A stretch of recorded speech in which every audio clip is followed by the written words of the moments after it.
Welcome to Camille's Harem, not just a podcast by novice writers for novice writers, but also a YouTube channel for novice writers by novice writers.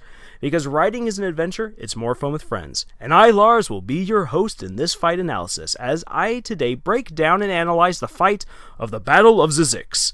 This fight was suggested by the Robinson family. Yes, that Robinson family. Because they wanted a fight that is a little more family-friendly, but is still high in octane. And this fight is definitely high in energy. But I'll let you guys be the judge at the end of the day whether or not this battle is kid-friendly once I've told you about it. The Battle of Zzyzx is the climactic conclusion to Brandon Mull's Fable Haven series. This means I'll be revealing a number of spoilers, even while trying to keep them to a bare minimum. So if you don't want any part of this epic series to be ruined for you, if you haven't yet read Fable Haven, then get yourself to a bookstore or to the library and get sucked into this amazing saga. But if spoilers aren't an issue for you, or if you need a recap of the series, then let's proceed with this video. Remember, my two big questions to analyzing and writing a fight are, number one, what is the story I am telling? And number two, what is the purpose of this fight? Fable Haven is a middle grade book series, so its primary audience are kids ages 8 through 13. But at the same time, it's written in a way that it can entertain a much older crowd. And there are a ton of adults who love these books, myself included. Fablehaven follows the adventures of Kendra and Seth Sorensen, who spend their vacation with their grandparents at a country home and discover that Grandma and Grandpa run a magical preserve for mythological creatures and magical beings. But this isn't a petting zoo. This is an intricate political landscape where demons have their own special lands, where centaurs and giants have their designated hunting grounds, where fairies are able to roam free, but you should probably leave them alone, and where dragons have their own kingdoms. Humans just help to maintain order, and they dance around a lot of complex rules, which is kind of good for Kendra because she is very good at keeping the rules, but her brother Seth is more of the adventurous type, and he likes breaking the rules, which gets them into a lot of trouble. And so they then have to work together to fix a lot of Seth's mistakes. That's basically almost every book. In the course of the series, Seth and Kendra battle various demons, outwit devious creatures, meet two secret organizations, travel to secret preserves, save a dragon sanctuary, play with time travel from time to time, fight alongside a fairy army, recover magical items, kind of like the Infinity Stones, and ultimately uncover a plot to unleash the demon armies of Zzyzx, the ancient prison that has kept the world safe for millennia.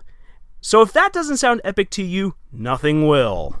This is a middle grade fantasy series with a massive overarching plot leading to the magical war at the end. So yes, while this means that we're going to have very large magical fights, there will be a minimal amount of gore and a vicious description of the blow-by-blow plays of combat. The Battle of Zzyzx, therefore, is then a super intense read, and it's incredibly violent, but it's very lacking in description. It's not very bloody, and this is intended then so that way a younger audience can read it and not have their parents breathing down their necks saying, "What is it that you're reading here?" And so here's already a little bit of advice to keep in mind when it comes to writing your action scenes. Think about the audience that you're writing for.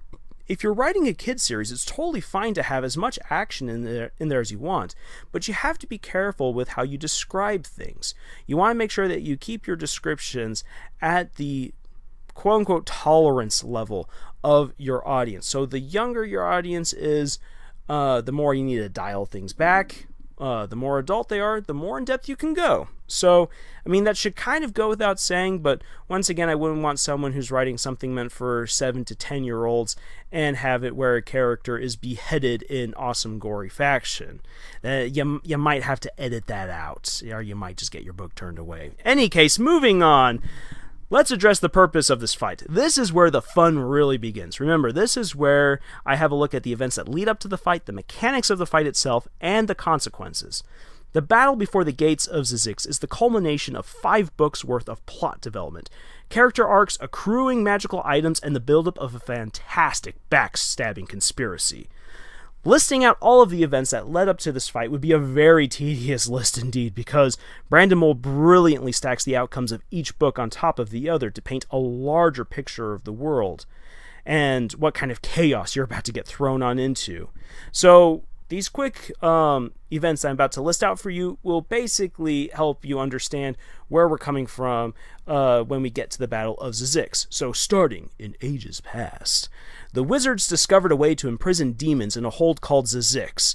They created it to house the world's demonic beings and lock them away with 5 magical items and the life force of humans who take on immortality, so that the prison will only be opened once all the magical items are brought together and the immortals are slain, which is not an easy task.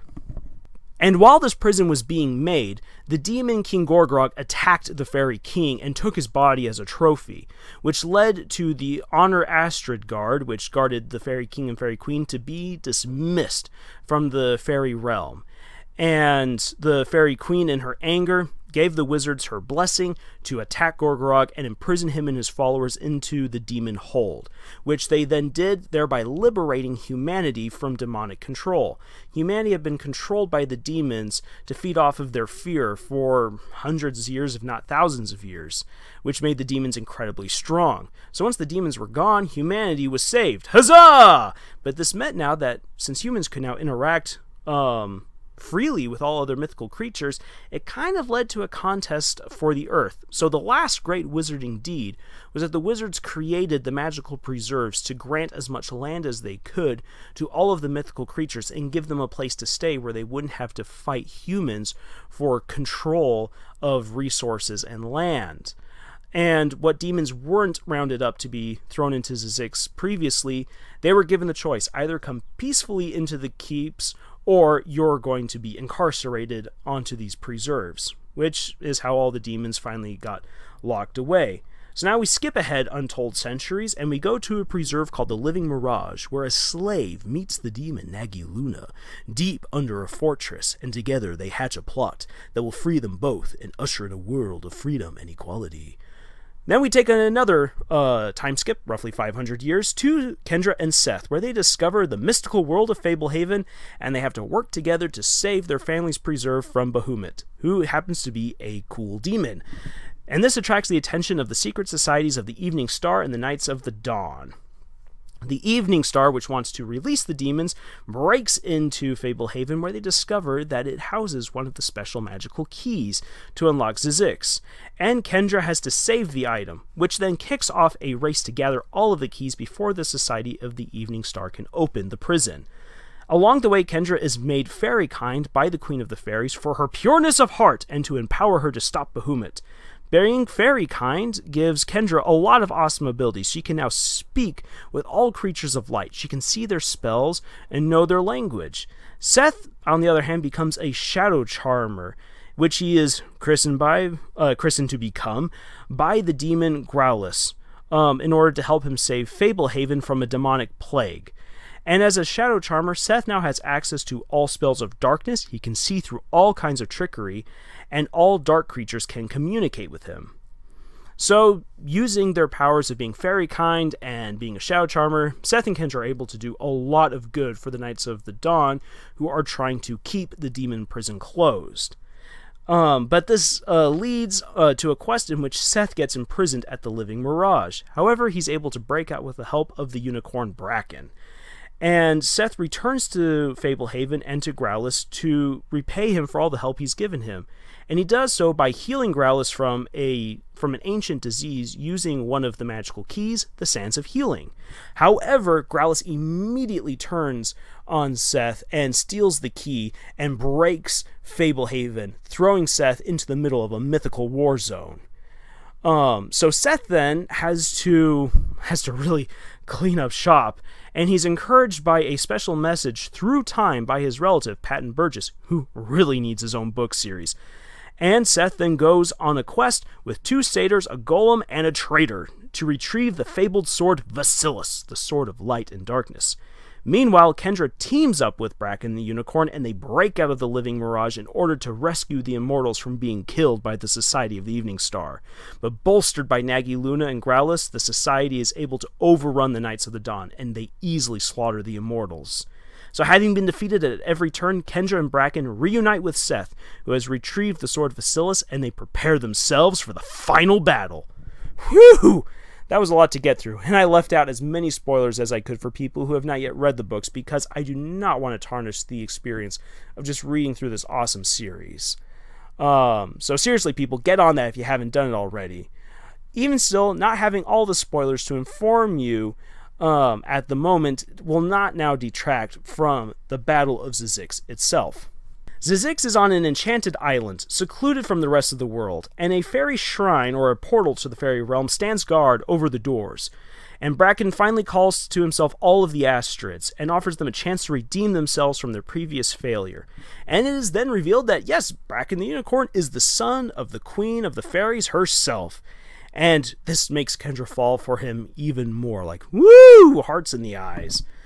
There is no stopping the prison from opening now, and the demons will be coming. And this is just what makes the scenario so much fun, because the good guys just can't win in a head-to-head battle.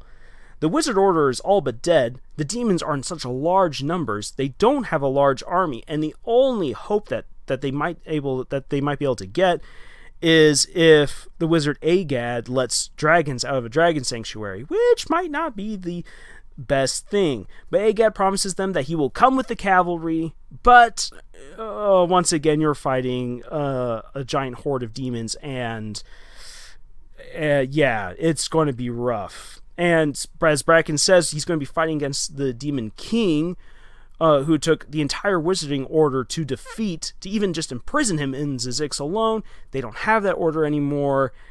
You can't win in a head-to-head fight. But Bracken still has a plan. So as the demons finally break out of Zzyzx, we get to see some really neat things happen. Brandon Mull knows his siege tactics, which means that if you're going to send out a sortie through doors, it's not like in the movies where they just rush out really, really fast and they meet the enemy head on, and somehow magically you have your entire army out on the battlefield within a minute. It takes time to get people through the doors, and this is the one advantage that the good guys have against the demons, is that the demons have to come through a doorway.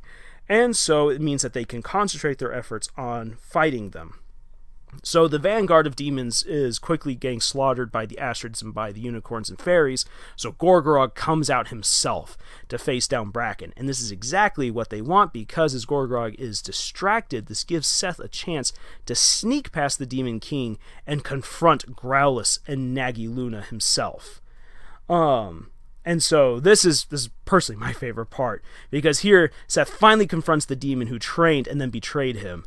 And there are no long-winded speeches or posturing here. Growlithe knows that Seth has come to kill him, and Seth needs to retrieve the magical items quickly before the demon hordes can overrun the fairies.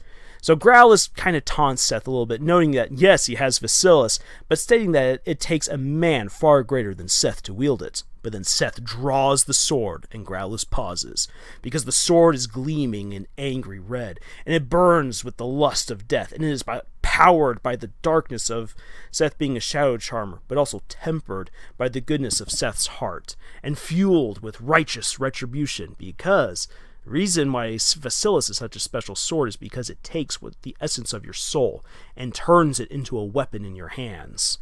And it's at that moment that Growlithe realizes, oh snap, I'm screwed.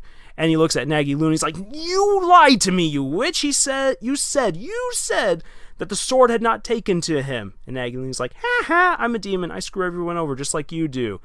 And so Growlithe is like, fine, if I'm going to die, Seth, you're going to die with me. And he just charges Seth, and he just rips open his sides, bites him down, injects venom into him, but Seth runs him through with Vasilis, and the power of the sword just burns up Growlithe's body instantly. Well, Seth sees that Nagiluna is about to escape with the magical keys, and so he just, fueled by the power of the sword and by the power of just his raw spirit in his hands, just starts cleaving his way through demons. But the demon horde is so massive that he can't catch up with Nagiluna, so he just takes the sword and he's like, screw it, throws it across the battlefield and skewers her, killing her, allowing then the Astrids to retrieve the magical items. And it's only through the intervention of these Astrids and the unicorn that Seth doesn't die from the poison that Growlithe injected on into him. It's such a cool bit, and it really only lasts like 2 pages. 2 pages worth of action right here. It's super fast, but it's so intense. Well, meanwhile, we then jump over to Kendra, who's been waiting at the shrine of the Fairy Queen, where the Queen herself emerges in all of her glory to help Bracken in his fight against Gorgorog. Seth is brought back to the shrine on the brink of death, and seeing that Bracken and the Queen cannot even lay a scratch on the Demon King, Kendra decides to take action. She asks her brother if she can use Vasilis, and he gives it to her, allowing the sword to bond with her. And as the sword mirrors the power and the intent of the wielder, it sees the goodness within Kendra's heart, and her being very kind, it just makes the sword the ultimate lightsaber of goodness. And she just charges into battle. She's able to knock the Demon King back. All of the demons pull away from her holy light. And she manages, after a quick exchange of blows with Gorgorog, to land in just one single nick on his leg. But her pureness is so great that it just rejects everything that the demon is, and he drops dead with holy flames. And the demons, when they see all of this, are like, holy snap, our king just died. And they begin to realize that the humans of the earth have largely forgotten them. They no longer have the power of fear that they once wielded. Their king is dead, and so the son of Gorgorog grabs the crown and says, screw this, we're going and we're attacking the fairy kingdom now. And the demon hordes rush past Kendra as fast as they can, and they dive their way through the fairy shrine in order to get to the fairy realm. All according to Bracken's plan. Because you see, as all of this has been going on, Bracken has allowed for the fairy people to escape their own realm, thereby entirely deserting it, keeping it open, so that way when the demons come in, they can imprison the demons within the fairy realm by breaking all of the fairy shrines and leaving no way for them to claw their way on out. And so with Gorgorog dead, with Seth having killed Growlithe and Agiluna and allowing the Astrids to collect all of the magical items, once Agad, the wizard, shows up with a cavalry of dragons to push the demons along into the fairy realm, the dragons and the wizard are then able to use their magic to take Zzyzx, as it once was, pull it up, and then just place it right on top of the fairy realm, and once again seal the demons away for hopefully another 10 millennia or more. And so Seth and Kendra have helped save the day. The book ends really fast after that, and so we don't get much of consequences within Fablehaven itself until we get to the Dragon Watch series, where we learn that the fairies have been making the now deserted demon realm their home, and the dragons who have tasted freedom during the battle now want to roam free, and this kicks off a whole new conflict, one which the demons greedily capitalize on to get their revenge, because a few of them manage to not get locked away, and they are more than willing to bargain with the heroes to give them an advantage over the dragons. So the balance of power has shifted dramatically after the battle, which means that Seth and Kendra find themselves again in a very deadly adventure in the series Dragon Watch, and they have the biggest targets imaginable now on their back. What is great about this is that the story doesn't just end with the saving of the world. Life goes on, and for the heroes there is no retirement, and good deeds can still be repaid with grief. So it makes for a happy ending, but it makes for an ominous beginning for another saga. There's a whole lot more that I could bring up, but this video is already running long enough. So if you haven't read the series yet, once again, I implore you, go ahead and do it. It's so amazing. I'm not going to rob you of the enjoyable beginning to Dragon Watch, which is the sequel series to Fablehaven. So as writers, what can we take away from this fight? What can an analysis give us to work with? Well, first and foremost, Fablehaven's final battle is a brilliant example of utilizing all the story elements and progression that have happened so far within your story or within your series. Seth acquiring Vasilis, for example, and killing Growlithe and Agiluna is the culmination of each character arc that he's had since the second book. And for Kendra, each adventure that she's had since the first book plays a great part in her coming face to face with the Demon King. Nothing is wasted with either one of the siblings. And this is what gives this final fight its wonderful flavor and gives it its intense emotional weight. It's not just the high stakes involved, such as saving the world. but it's the emotional weight that also comes with it, which is not always a given in a fight. You have to build it up for your readers and for your characters. You have to show how your characters have grown before this battle, and how this particular end fight will either define them or destroy them. Another thing to take away from this battle is that simplicity in writing can be just as effective as in-depth, complex strategy and battle movements. Brandon Mull once again writes at a level of 18 to 13-year-olds understanding. And this makes the fight very fast, very upbeat, and all unnecessary fluff is cut away. And this is something that can be crucial for your battle writing. You can write some beautiful purple prose about world descriptions, impassioned speeches, governments, magical creatures, or how beautiful a woman is, or how handsome a man is, and so forth. But when it comes to a fight, you don't have that luxury.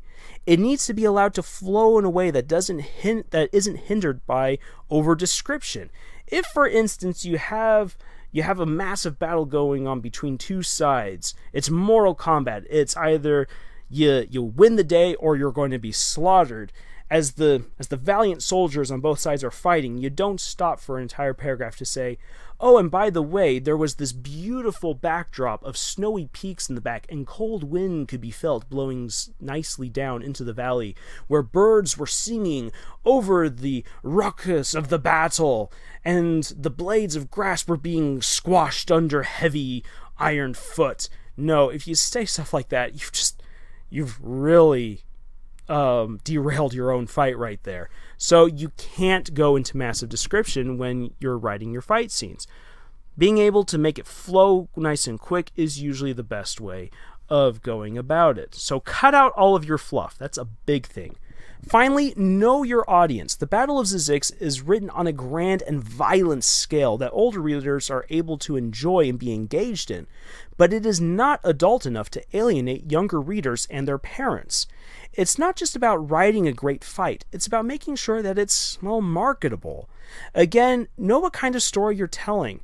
No matter how much fun a gladiator match in Arthur and Friends sounds, and trust me, that just sounds absolutely awesome, giving that kind of kid-friendly story in which you have a gladiator match levels of Rick and Morty blood and F-bomb dropping, your story is not going to get aired on PBS, let alone possibly published. Unless, of course, that's what you're going for. So once again, have in mind who your readers are. Little kids, for Arthur, are not going to probably really enjoy Rick and Morty, whereas a more adult audience would really love seeing that kind of twisted stuff. So know once again who you're writing for. And, well, that does it for this video. So if you have a fight that you would like for me to take a look at, please let me know in the comments section. I still have a couple of slots open this summer to look at what you, the listeners and viewers, would like to hear from me. What kind of fights you think would be really fun to break down and look at. So please give me those suggestions of yours. I would love to have them. To get you ready for the next fight analysis, next week I'll be looking at the face-off between Harry and Lord Voldemort. So yeah, that one's going to be a lot of fun. So if you want to be notified of that video, please subscribe and hit the bell icon. And in the meantime, you can check out our podcast episodes at Camille's Harem on Podbean, iTunes, and Google Play. And there's always things to check out on our Tumblr, Pinterest, and Reddit, which you can access through the links in the description box provided. And finally, as always, we ask that you send us links to terrible fan fictions so that we can read them for your enjoyment and pleasure and to our great discomforts. So please send us those via our Twitter at Camille's Harem. And that's a wrap for now. So, tschüss!